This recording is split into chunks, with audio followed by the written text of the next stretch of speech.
maalqabeena xilli uu qadadii isagii ubadkiisu ay u fadhiisteen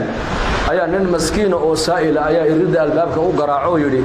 ninkii ilaahay wax siiyay oo maaragtane walaanakana wax noo soo dhiiba odagii baa markaa hadalka maqlay inamadiisii buu kuri ninka maskiinka irida taagan u yeedho soo geliya waa la soo geliyo waa nin rafaad iyo mashaqo ay ka muuqato markaas uu maxaa tiriyo waxaan lahaa buu ereygan oo ku sadaqadeystaayo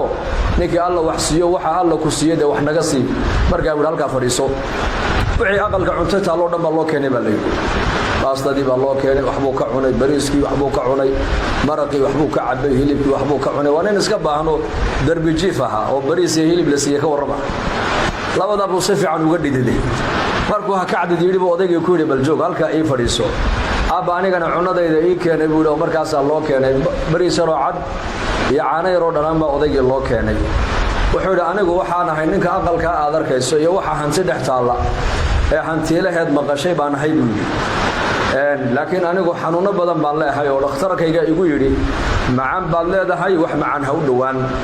kolestarool baad leedahay wax dufan ha u dhawaan dhiikar baad leedahay wax dhanaan ha u dhawaan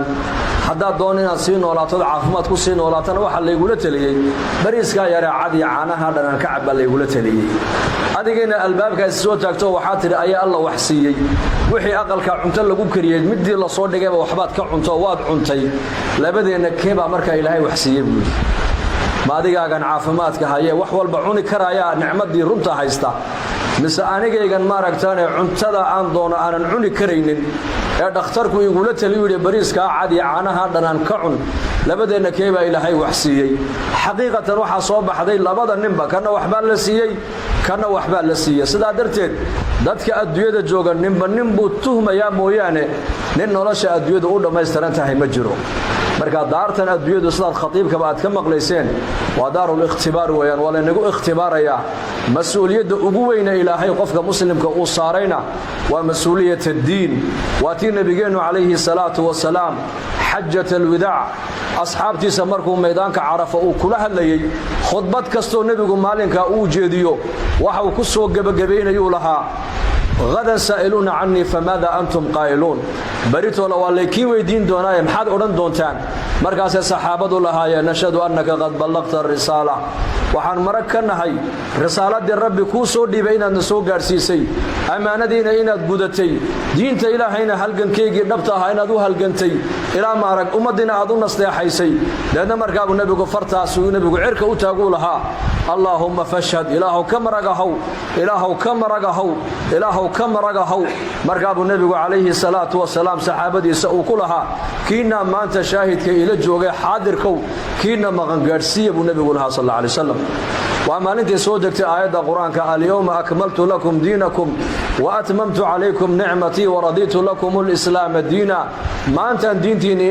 نيدا ما يستريبها إلى حيري نعمت دينا ما أنت دوشينا كتام يلي دينت إسلام كان أنا إني دورتور علي إني قال نقضيبها إلى حيري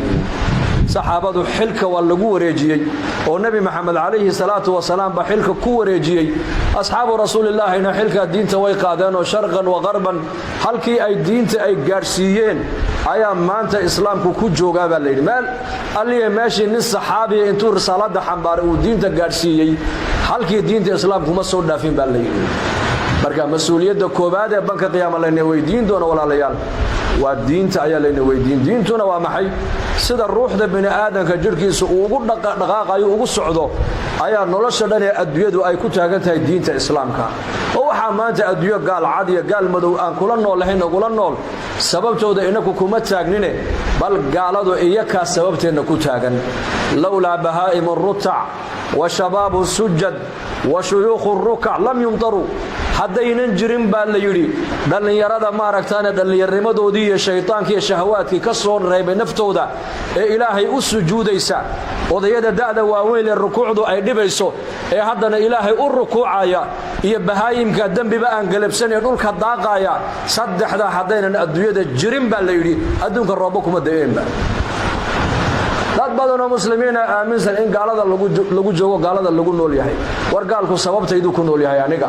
war gaalku adiga sababtaadu ku nool yahay war muslimka ashahaadanaya geedka hoos jiifay ashahaadanaya ee ilaahay rumaysan nabi maxamed rumaysan calayhi salaatu wasalaam muslimka sababtiisa gaaladu ku soo socdaan ee ku cunayaan binas alhadiis buu nabigu ku yiri saacada qiyaamadu ma dhacaysa buu nabigu imani mayso inta arlada dusheeda laga leeyahay la ilaaha illa allah ama arlada korkeeda inta uu joogo qof ilaahay rumaysan oo ilaahay aaminsan saacada qiyaamadu dhici maysa buu nabigu calayhi salaatu wasalaam maalinta qof muslim adduunka laga waayo waxaad ogaataa adduunka ilaahay uu qaato uu duubay ogaada markaas oo nabigu sallallahu alayhi wasallam wakiilaha dabayl baa ka iman doonta min qibal ash-sham dabayl qabow oo udgoon mid kasta oo adduunyada ku nool muslima ama mithqala dharra in la ego iimaan qalbigiisa ay ku jirto dabayshaasi sanka intay ka gasho ay ruuxda ka qaban doontaa buu nabigu yiri midkiin haduu yiraahdo dabaysha ka orod oo bur caloosheeda ka galna dabaysha intay ka daba tagto ay ruuxda ka soo qaban doontaa buu nabigu calayhi salaatu wasalaam marka dadka muuminiinta adduunka nafta laga wada qabto ee dabayshaasi ay ruuxda ka wada qabato dadka dad ugu shar badan buu nabigu ayaa arlada dusheeda ku soo hari doona kuwaas oo wanaagna aanan isfaraynin munkarna aanan iska reebaynin ibliis baa sheekh iskaga soo dhigi doona waxa uu oran doona aniga maadi aqbalaysaa oo maxaad amraysaa han ku aqbalne waxa uu oran doona asnaamta dib u caabuda kuwaas iyagoo asnaamta caabudaya oo qoryihii iyo shirkigii bartamaha ugu jira ay saacada qiyaamadu ku dhici doontaa buu rasuulku yiri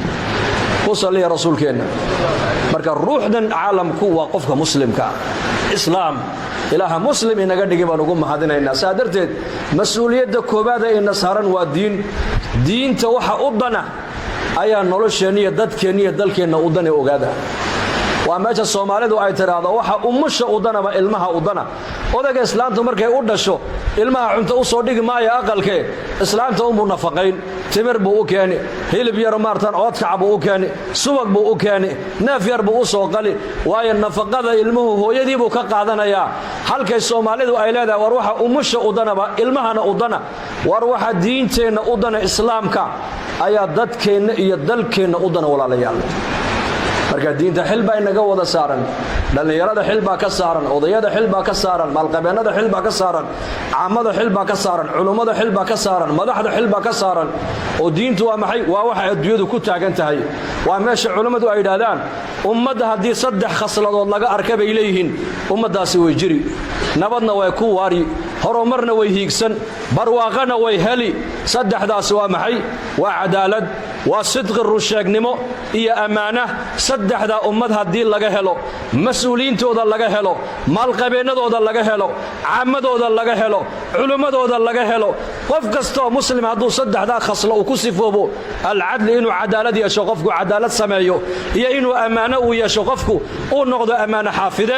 iyo inuu noqdo qofku rusheege saddexda ummaduhu way ku jiraan baaqina way ku noqdaan wayna ku barakoobaan saddexda cagsigeega ana ummaduhu way ku baaba'aan oo way ku dumaan waa saddexdee waa dulmiga waa ضد العداله waa khiyaanada waa ضد الامانه waa kidibka waa beenta waa ضد الصدق weeyaan saddexdaan ummaduhu way ku baaba'aan dulmiga way ku baaba'aan khiyaanada way ku baaba'aan beenta way ku baaba'aan saddexda khasladoodna waa saddexda khasladood ummaduhu ay ku baaba'aan ay ku dabar go'aan saddexda hore soo sheegayna bay culimadu leeyihiin waa saddexda ummaduhu ay ku sii baaqi noqdaan ay ku jiraan waana diinteena inagu dhiirigelinaysa saddexdaas in qofka muslimku uu noqdo qof cadaalad sameeya oo yaad cadaalada u sameynaysa marka u horeysa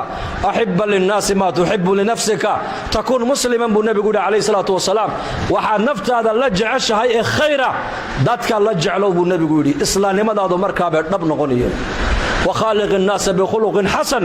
dadka muslimiinta oo kaliya dabeecad wanaagsan kula dhaqan laguma oranay waxa laga yiri dadka oo dhan dabeecad wanaagsan kula dhaqan oo dabeecada wanaagsan waa maxay waa meesha dadka gaalada ay dalkan inagula nool ee dalkan aan